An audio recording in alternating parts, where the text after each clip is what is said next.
Ellos hicieron historia.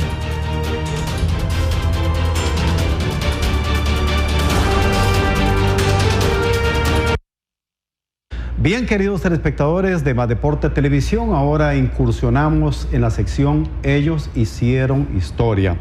Qué grato poder presentar hoy a una de las figuras del arbitraje, Gravin Porras. Qué gusto saludarlo, Gravin. Gracias por aceptar la invitación de compartir con nosotros aquí en Más Deporte Televisión. Muchas gracias, don William. El gusto es todo mío estar aquí en este prestigioso programa. Estamos a la orden para hablar de lo que me apasiona siempre, que es el arbitraje. Es el tema del arbitraje. Así es. ¿Dónde nace Gravin Porras? En el San Juan de Dios, en 1963. En la capital. En la capital. Claro. ¿Sus padres? Bueno, mi mamá, María de los Ángeles Porras Quirós, y mi papá, quien, digamos, se ha casado con mi mamá, no es mi verdadero papá, pero lo vi como tal, don Hubert Heinz, claro, que fue en su momento, quien de Dios goce, mi papá, el padre de César Antonio Heinz, que fue futbolista también. O sea, estamos involucrados de una u otra forma con el fútbol y con el arbitraje. Qué bueno, hombre. ¿Hermanos? Hermanos, sí, tengo a Luis Alberto Heinz, claro, con mi hermano. Qué bueno, hombre. Ubiquémonos en esos años de niñez de Gravin Porras. ¿Cómo transcurren esos años de la niñez? Bueno, una niñez bastante complicada, porque prácticamente crecí solo con mi abuelita, y ahí iniciamos mi etapa de estudiante y demás. Ya después que mi mamá se casó, pues me llevó a vivir a Limón. Estuvimos viviendo en Limón, entonces ahí pasé mi mayor parte de mi infancia y adolescencia también. Luego regresamos a San José. Claro, qué bueno. ¿Sus estudios de escuela en Limón? Sí, Limón, prácticamente. En Limón, sí, una partecita aquí en San José, el resto de lo que es escuela y colegio, en Limón.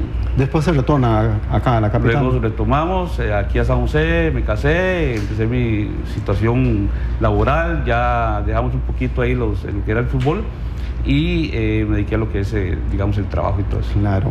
¿Jugó al fútbol? Me jengueaba. ¿Me jengueaba? ¿No llegó a fútbol jugaba federado? Víctor Hugo. Jugaba Víctor Hugo. Sí, me jengueaba y por ahí empezó la situación del arbitraje también. Qué importante, ¿verdad? ¿Qué lo motivó a la carrera del arbitraje? ¿Casualidad? Para muchos los de negro, los sacrificados, ¿verdad? En fin, ¿qué le motivó? Un día llegué a una cancha de fútbol, yo vivía en Desamparados, entonces a veces visitaba el colegio de contadores privados de Costa Rica, entonces ahí los sábados había mejenguitas y demás, y entonces un día fui y no llegó absolutamente nadie, solo 2 equipos, y no había forma que iniciara, que no había árbitro. Yo estaba por ahí rondeando y me pusieron a arbitrar y ahí nació toda mi carrera arbitral. Luego hice un curso con los árbitros del grupo de don Edgar Quirós en Desamparados. Ahí iniciamos. Posteriormente, por consejos de los compañeros de esa agrupación, hice un curso con Asconaf con don Juan Soto París. Don Juan Soto París. Y ahí, es el maestro prácticamente casi de todo, ¿verdad? El maestro, exactamente. Claro. Qué importante, ¿verdad? ¿Qué procesos llevó en el arbitraje? Todos. Absolutamente en ese todos. Tiempo, ¿verdad? Que era la etapa esa, de venir de abajo hacia arriba. Sí, iniciamos con el colegio de árbitros, después de pasar la época por Desamparados, y entonces empezar luego de graduado a canchas abiertas. Luego en aquel tiempo estaba, que era un sueño para nosotros, ingresar a la segunda B de ANAFA. La segunda B de ANAFA. En aquella época, y entonces... Y eran grandes disputas, ¿verdad? Muy buenos equipos había en esa fecha, claro, en esa sí. época. Era una gran escuela. Claro. Sí, una gran escuela, lo que era esa etapa de la segunda B de ANAFA. Luego otro sueño que uno iba cumpliendo, digamos, a mediano y largo plazo, era ingresar a la comisión de arbitraje. A la comisión. Entonces, cuando ingresamos a la comisión de arbitraje, era la etapa de poder dirigir primera división, pero antes estaba lo que se llamaba en aquel tiempo, que desafortunadamente desapareció, que era la división de promesas. La división de promesas. Inclusive la gente llegaba muy temprano al estadio porque antes se jugaba el juego de promesas entre los 2 mismos equipos de la primera división. Entonces ahí no solamente... Y se daba, Gravin, también de que algunos futbolistas iban a recuperarse, ¿verdad? También, por alguna lesión, sí, por alguna situación. Tenían opción de 3 jugadores de la primera división jugar en promesas para recuperarse de lesiones. Y entonces la gente que iba al estadio, inclusive la misma prensa, observaba jugadores que dicen, bueno, va a llegar a primera. Claro. Igualmente los árbitros. Iban viendo los árbitros, era una opción muy importante. Y una buena escuela. Una gran escuela. Una gran escuela. Luego tuvimos la oportunidad de... ¿La Liga de Ascenso se llamaba? Luego la segunda división. La segunda división, correcto. Porque estaba la segunda de ANAFA, pero estaba luego de Promesas de la segunda división. Y ahí tuvimos la oportunidad de ingresar también a dirigir algunos juegos antes de optar por la primera división. Claro. ¿Recuerda su primer partido que pitó en la primera? Sí, venía de ser campeón de la confraternidad del Deportivo Saprissa. Y me tocó debutar en Saprissa y San Carlos. Ajá. Quedó 1-1. Un juego muy duro para mí, un empate en el Saprissa no es fácil. Claro. Y tras de eso debutando. Y entonces... ¿Y quién le acompañó en ese? No, lo de eso, los asistentes, no me acuerdo. Sí, no lo recuerda, pero sí contemporáneo, ¿verdad? Sí, claro. ¿Y cómo le fue en el primer partido? Muy bien, me fue muy bien, y luego tuve la oportunidad de repetir en la siguiente fecha, que no era fácil en aquella época, repetir los Había juegos. mucha competencia. Mucha competencia. Y muy buenos árbitros. Demasiados buenos árbitros. Claro, de lo más graneado, ¿verdad? Sí, y con una diferencia, aprovechando el espacio de que en aquella época el árbitro, si bien es cierto, nos equivocábamos, como ahora y como en el futuro. Claro. O sea, el ser humano se va a equivocar siempre. Sí, estamos de acuerdo. Pero había una diferencia con... No son robots. No son robots, claro. Pero hay una diferencia con lo que observamos ahora. Había, a pesar había más trabajo. Había mucho ustedes. trabajo, pero sí. La situación es que el árbitro era más consistente. O sea, había un criterio muy definido. Si bien es cierto, los errores estaban, sí. Pero si se llamaba... ¿Y se van a seguir presentando? Sí, claro. Si se llamaba la atención al equipo visitante por una acción, de la misma forma se le llamaba al equipo local. O sea, había una consistencia. Una misma falta, para el otro lado, igual. ¿No había árbitro casero en esa época? No. Los errores sí, que es lo que se confunde a veces. Que dice, vamos a ver cómo error de interpretación. Sí, exactamente. Sí, claro. Pero ahora observamos en un juego donde a mí no me gusta. Yo disfruto muchísimo ver a un árbitro haciendo las cosas bien. Ve los partidos, siempre y analiza. No lo puedo dejar de ver. Claro. Y vemos un árbitro haciendo las cosas bien, sí. Disfrutando el partido, y a mí eso me agrada, me encanta. Pero cuando veo un árbitro que las cosas en el mismo juego... Claro. Es protagonista. Tiene un criterio diferente, claro. En acciones similares, favoreciendo a un equipo o al otro, o sea, no puede ser. Y en asuntos puntuales, o sea, no en aspectos de interpretación. Claro. Cuando vemos un cuarto árbitro que al entrenador del equipo visitante no lo dejan ni respirar, pero el equipo local, el otro entrenador, claro. Hace y deshace, sí. Entonces, bueno, porque eso crea conflictos. Claro, entonces aquí es donde entra la parte de la credibilidad del árbitro. Claro. El árbitro puede equivocarse, pero que sus decisiones en acciones similares tengan una interpretación y una decisión idéntica. Claro. ¿Cómo transcurre la vida en el arbitraje? A partir de ese momento ya usted comienza a hacer su figura en la primera división. En ese tiempo no existía como ahora la modalidad de que el árbitro central era solo central. Correcto. Sino que un día se alternaban. Nos alternábamos, estábamos de central, luego de árbitros asistentes. En aquellos tiempos se llamaba juez de línea. No ha cambiado absolutamente nada. Es lo mismo, le cambiaron el nombre, a las reglas de juego le hicieron unas... Anteriormente decían los linemen. Los linemen, sí. Y entonces le hicieron una modificación a las reglas de juego, claro. Donde se le da un poquito más de autoridad al árbitro asistente, pero en realidad no ha cambiado, siempre ha sido lo mismo. No ha cambiado. Pero entonces iniciamos ahí, ingresé al panel de árbitros de FIFA como linesman, claro, y ahí estuvimos 2 años, luego tuve que renunciar, estar un año fuera de ser árbitro asistente internacional. ¿A qué para debió? Optar. Tenía que hacer. Porque yo quería ser árbitro central. Y mi sueño era llegar a ser árbitro central, claro. De FIFA. Entonces había que renunciar a ese cargo y luego incorporamos. Ahí tuve la vivencia de compartir con grandes árbitros. Claro. Y ¿en quién se inspiró usted? ¿Cuál árbitro le llamaba más la atención? Bueno, el árbitro de los mejores árbitros que he visto en mi vida a nivel mundial. Y debo incluir que es un tico. Se llama Bernie Joa Morera. Es el mejor árbitro que yo he visto en mi vida, después de Pierluigi Colina. Claro. He visto grandes árbitros, pero a Bernie Joa creo que le faltó aquí en Costa Rica que la misma federación lo explotara más en sus conocimientos dentro de la instrucción, dentro de un terreno de juego, claro. Que hace falta muchísimo en nuestro país ahorita. Entonces, ese era el punta de lanza. Me costó en México. Estuvimos en un juego, una final interamericana entre el Puebla de México y el Colo-Colo de Chile, y él fue el árbitro central, yo fui como su árbitro asistente, entonces era una gran experiencia compartir con árbitros de ese nivel. Qué importante, sus mejores momentos del arbitraje. Es decir, que usted llega en ese momento, ya es árbitro internacional, ¿verdad? Y le toca ir al exterior. ¿Qué protagonismo? Cuando empecé a ser designado por CONCACAF, a dirigir los juegos de la CONCACHAMPIONS, que le llaman ahora, fue un momento muy importante para mí. Luego los juegos eliminatorios de FIFA, pero a nivel local sí me tocó, en el 98 me tocó dirigir en Alajuela el segundo y último juego entre Alajuela y Saprissa, una gran final, y fue una época que ha marcado mucho en mí, porque quienes llevamos el arbitraje adentro, eso no puede olvidar uno los buenos momentos y tampoco puede olvidar los momentos tristes que han servido luego para fortalecernos y hacer las cosas mejores. Claro.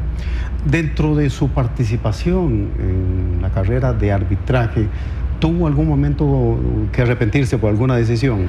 No, por arrepentirme no, pero sí un momento crítico. Principalmente porque lo compartimos con un gran amigo, una gran persona, sobre todo, Horacio Quesada. Tuvimos un juego Punta Arenas Deportivo Saprissa, que por sí esos juegos sacaban chispas. Claro. Y una situación, más a esas horas, a las 11 de la mañana, situación ¿verdad? muy conflictiva con un gol que se le anuló a Saprissa, y eso ocasionó el retiro de Horacio Quesada del arbitraje. Porque sí, él me indicó un fuera de juego, que luego la televisión demostró de que que sancionamos un fuera de juego inexistente que había finalizado en gol, y hubo demasiada presión, de la prensa y demás. ¿Y cuál fue la reacción posterior al partido? El aficionado, caliente y cuando todo. llegamos al camerino, es que uno dirige 2 veces el mismo partido. Uno en el momento, y luego lo que uno ve por televisión, ve cosas diferentes. Que es muy diferente. En el momento usted ve algo, si usted vio, y ahí, eso es lo que se observó. Para Horacio Quesada hubo fuera de juego. Inclusive yo le consulté a él antes, yo le decía: Horacio, ¿estás seguro? La jugada fue muy apretada, me dice: no estoy seguro, pero bueno, la televisión demostró otra cosa. Y eso ocasionó el retiro de una gran ¿Definitivo? persona. Definitivo, hasta la fecha. Le cuento una cosa, eso es honradez también, honradez de deportista, ¿verdad? Así es. Reconocerlo. No hubo de eso se habla poco, claro, pero eso sucedió con Pero eso es honradez. Una gran persona, un gran amigo, el grupo siempre lo quiso muchísimo, pero sucedió eso en ese partido. Y bueno, marcó la carrera de... Pudo haber un momento para reivindicarse, ¿verdad? Y reivindicar. Sí. Qué interesante, ¿verdad? Sí, el arbitraje tiene sus cosas buenas y hay de todo. Es que el fútbol, la mecánica del fútbol hace que el árbitro se equivoque mucho. Entonces aquí es donde entra la concentración, la buena condición física, la ubicación, el tener muy claro de que mis decisiones tienen que ir consistentes para un equipo y para el otro, que no haya una diferencia. Una vez me topé un jugador en un centro comercial y me decía: Graving, nosotros sabemos que el arbitraje es difícil, nunca vamos a ser árbitros, pero lo que molesta al jugador es que situaciones similares se den decisiones diferentes. A la aplicación diferente. Exactamente, y no de jugadas apretadas, porque muchas veces usted ve un penal donde no lo fue, pero hay situaciones, un jugador se le guinda la camisa al otro y viene el árbitro y amonesta, y 5 minutos después pasa lo mismo del otro lado y no lo hace.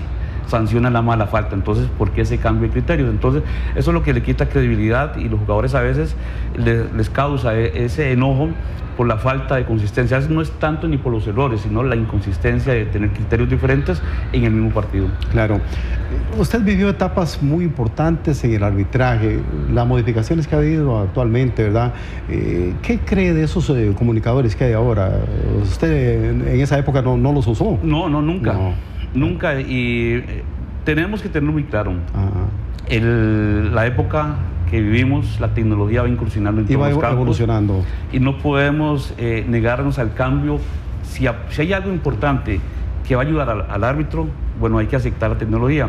Las diademas es un mecanismo importante, positivo, pero que el árbitro no puede dejar de acostumbrarse a no lo distrae al árbitro. No, porque muchas veces están dañadas, y el árbitro debe de tener claro de que las diademas es apenas un aporte, pero que no es todo lo que él ocupa para poder tener una buena coordinación con sus asistentes. Siempre existe el lenguaje de la banderilla. Está el lenguaje corporal, están las señas, o sea, debe haber siempre una comunicación visual constante y el árbitro debe tener muy claro en su planificación del juego, avanza la jugada, tengo que estar observando a mi árbitro asistente. Del otro lado también, voy por allá, un ojazo al cuarto árbitro. En fin, debe haber un trabajo en equipo.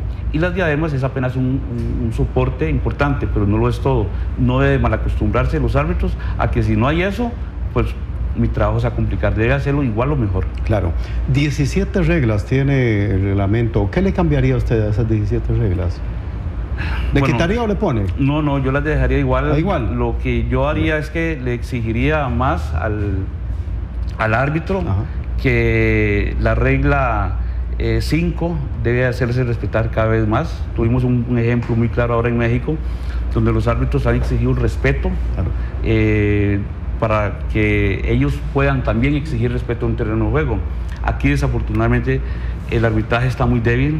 Hemos tenido comisiones de arbitraje que conocen poco o casi nada, otras comisiones decorativas, y entonces si no hay un grupo arbitral desde comisión de arbitraje y árbitros que exijan respeto, porque ahora los árbitros en Costa Rica hasta delincuentes les dicen, ladrones, caseros y un montón de epítetos más de parte de los entrenadores, de parte de los jugadores, presidentes de clubes, de todo el mundo. Termina un partido y usted escucha de los actores del juego, y la comisión de arbitraje, ¿qué hace? Los árbitros, ¿qué hacen para pedir respeto? Porque ellos se van a equivocar, pero no le da derecho a un entrenador de decirle delincuente a un árbitro. No se vale.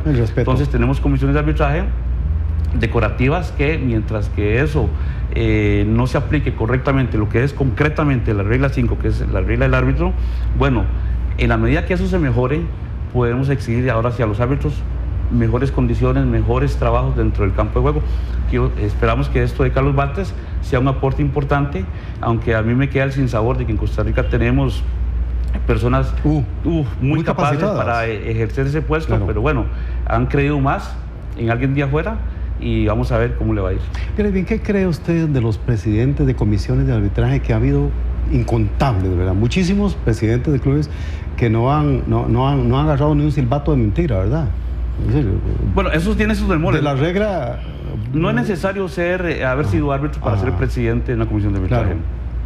Lo importante es rodearse de un grupo asesor que sí tenga las condiciones de ayudarle al presidente, que no fue árbitro, cómo instruir al arbitraje, o sea, un aporte para que él como presidente y los demás miembros sean ejecutores únicamente. Claro. ¿Qué recuerda usted de instructores? ¿Jorge Julio Moya?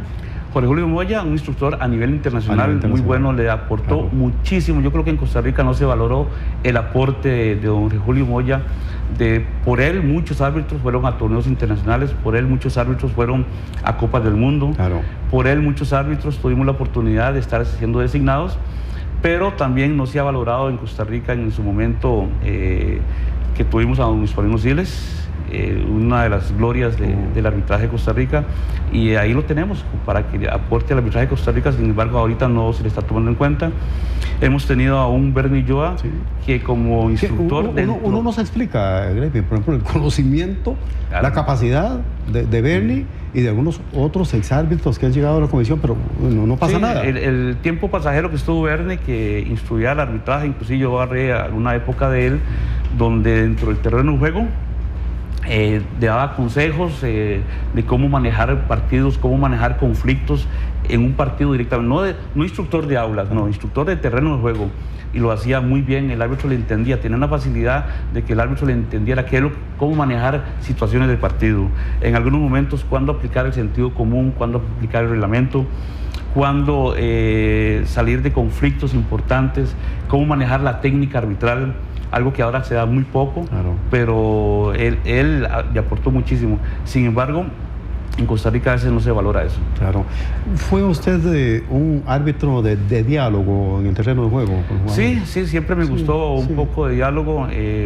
Siempre he tenido muy claro, no sé si será un error mío de tener eso en cuenta, pero el árbitro que quiera manejar un juego a punta de tarjetazos, intimidación, es un árbitro mediocre, es un árbitro que nunca debió haberse puesto un uniforme de árbitro, ha deshonrado el arbitraje de Costa Rica, el árbitro que actúa de esa manera. El árbitro tiene que tener la capacidad de que mi presencia y mi diálogo va a ser más efectivo y van a respetar más que una tarjeta amarilla, porque hay momentos que hay árbitros que una tarjeta amarilla la regalan muy fácil, o una roja, entonces los jugadores a veces tienen temor, no respeto sobre los árbitros. Entonces el árbitro debe tener muy claro de que acudo a la tarjeta amarilla o a la tarjeta roja en último recurso, y que el jugador que se le mostró una tarjeta amarilla lo tenga muy claro, que sabe que otra igual y le van a mostrar la roja, cosa que ahora pues se ve muy poco. Una tarjeta amarilla pareciera que es luz verde para que el jugador haga lo que quiera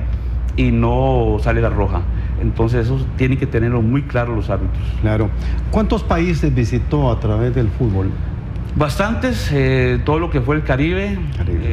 Tuvimos la oportunidad de, Víctor Hugo y yo, de viajar muchísimo juntos, compartir muchos torneos. ¿Y qué tal, compañero? Nuestro analista acá. No solamente compañero, sino como persona, un gran ser humano. Siempre era de los pocos que terminaba un primer tiempo, llegaba uno al camerino, tal vez sofocado, uno percibía que el asunto no andaba bien en el juego, y él, tranquilo, tomemos agua, echémonos agua, sequémonos, ok, ya con todo calmado. La experiencia de él empezaba a trabajar en los árbitros para que salieran un segundo tiempo como nuevos. Entonces no era recriminar, sino era solucionar situaciones. Y hay una muestra más de lo que es el trabajo en equipo. Y siempre que anduvimos, viajamos muchísimas veces a Estados Unidos, a Canadá, México, Centroamérica constantemente. Tuvimos la oportunidad que el arbitraje fue una gran bendición de conocer muchos países. Claro. ¿Se lo llamaran a la comisión de arbitraje, estaría usted dispuesto a ir a colaborar? No. Ya me han llamado en 2 ocasiones. ¿Ya me han llamado? Sí, inclusive en algún momento tuve una reunión con don Eduardo Lee en su momento para asumir la presidencia de la comisión de arbitraje, pero no, hay muchas situaciones que ya ahora uno pues no prefiere dedicarle más a la familia, el tiempo que se lo dediqué al arbitraje. Sé lo que es que uno de mis hijos esté haciendo la primera comunión y en ese momento está yo en Jamaica dirigiendo un partido. Entonces fueron sacrificios de familia que ahora ese tiempo se lo dedicamos a ellos directamente. Claro. ¿Cómo combinaba usted el arbitraje? ¿Qué profesión también? Bueno, soy asesor de todo lo que tiene que ver con importaciones, exportaciones. Ahora combino no solamente mi labor, sino que también soy, digo yo, no sé, entre comillas, analista arbitral. Tratamos de hacer pues un trabajo importante con don Mario Segura en el deporte, y ahí tenemos ya prácticamente desde mi retiro 9 años de estar como analista haciendo la competencia a Víctor Hugo. Claro. Y procuramos no solamente pues enfocar los errores de los árbitros, sino que también pues las virtudes que ellos ejercen dentro de un terreno de juego. Claro. Le dejo la despedida, agradeciéndole esta convocatoria acá en el programa Más Deporte Televisión y desearle pues muchos éxitos. Agradecerle, realmente se lo digo sinceramente, un honor estar hoy en su programa, deseándole siempre tantos éxitos como hasta el momento, y al arbitraje, bueno, que esperamos que cada día el arbitraje recupere la credibilidad que ha perdido en los últimos años. Gracias, Graving. Mucho gusto. Bien, queridos telespectadores, para la sección Ellos Hicieron Historia, hoy nos ha complacido muchísimo conversar con uno de los árbitros graneados de este fútbol de la primera división, don Graving Porras.